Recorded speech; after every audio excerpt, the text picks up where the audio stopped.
Mr. Transformers 96 here with another end of the year video. This time we have my ranking of the Mattel live action Collect and Connect figures of 2017. I do, preface it with live action because I didn't actually build any of the other comic waves. I believe there was only like one or maybe two other comic waves of the year.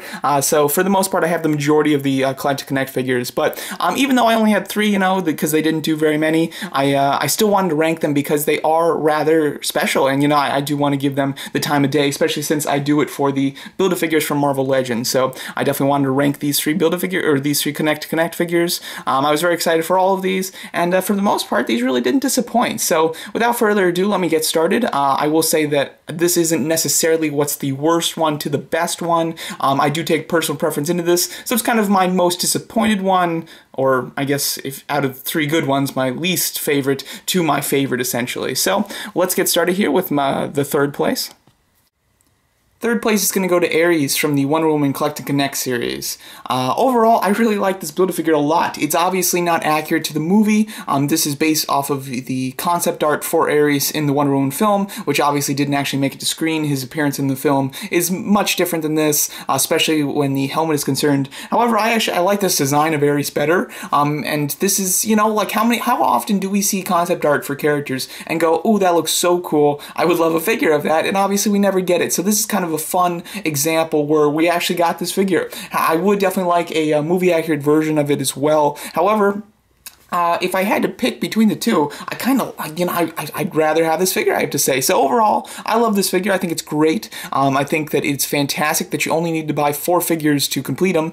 He's not super massive when you compare him to some of the other like Marvel Legends figures. He's as big as Sandman, and he's much bigger than Mantis and things. However, you only need to buy 4 figures to build him, which is awesome. So your value for money on this one is great as well. It is restricted somewhat by Mattel's standard articulation. However, this guy actually has more articulation than the average figure of the wave. So overall, I really like this figure. I think that it's fantastic. I really love it. I love building it, and yeah, I think that it's an excellent Build-A-Figure with probably the best paint on a Build-A-Figure / Connect from just about Mattel and Marvel Legends. Warlock's the only one that could really challenge him as far as paint's concerned, in my opinion.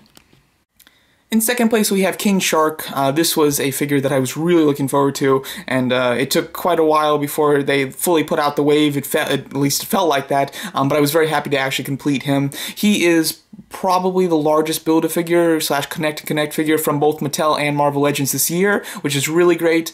He is rather light, though. He doesn't feel, super heavy, even though he is the biggest, but still it is an accomplishment just based on his size alone. I think some of the details quite good. His articulation is very hindered when it comes to the elbows and neck, of course, which definitely does bring him down a notch. And then some of the detail as far as paint's concerned isn't great, especially in the knee joints. So overall, this is a really cool figure, and obviously you only need to buy the 6 figures to complete him too, so it's not like you need to buy 8 or anything like that, which Marvel Legends does sometimes. So I do think that this is a really solid Build-A-Figure as far as his size and the character choice, and some of the design aspects are really good. However, there are some quality control issues that does knock him down, so he's definitely not the best Build-A-Figure of the year. I put him above Ares, and I kind of struggle with that decision, I have to say. I almost think that Ares could take the second place instead, but I do still very much like this Build-A-Figure, and yeah, just it's very cool in general, especially just based on the character alone. And my favorite Collect and Connect figure of the year is going to the Steppenwolf figure from the Justice League wave.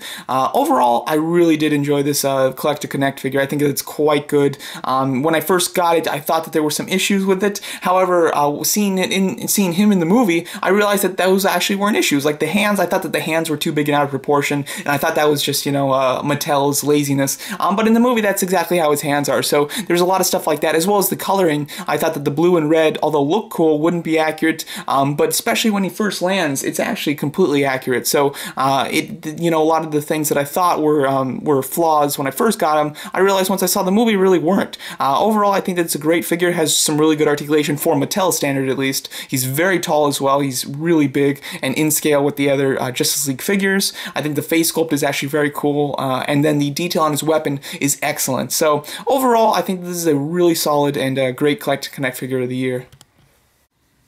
Overall, as far as the Mattel live-action Collect and Connect figures are concerned for 2017, I think that they're great. I think that that they could even, some at least, could be better than the Marvel Legends ones, if not for the articulation and some of the quality specifically on King Shark. But for the others, I think that these are all really solid figures. I really enjoyed all of these. And yeah, you know, where Mattel falters in the regular figures of the wave, they do heavily make up for it when it comes to the Collect and Connect. And the Collect and Connect / Build-A-Figures are my favorite part of collecting the scale. So if you're going to do one right, I would prefer it to be the Collect Connect / Build-A-Figure. So overall, I really did enjoy all three of these. I think that they're fantastic, and they're rather interchangeable as far as the list is concerned. I had a lot more trouble putting this list together than I did with the Build-A-Figures from Marvel Legends, because they're all really on par with each other, and they all have their strengths, and they all have a kind of equal small amount of minuses between them. So overall, really did enjoy all three of these. Would highly recommend all of them. And let me know what you guys think of my ranking. I'd love to hear your ranking as well. And thanks so much for watching.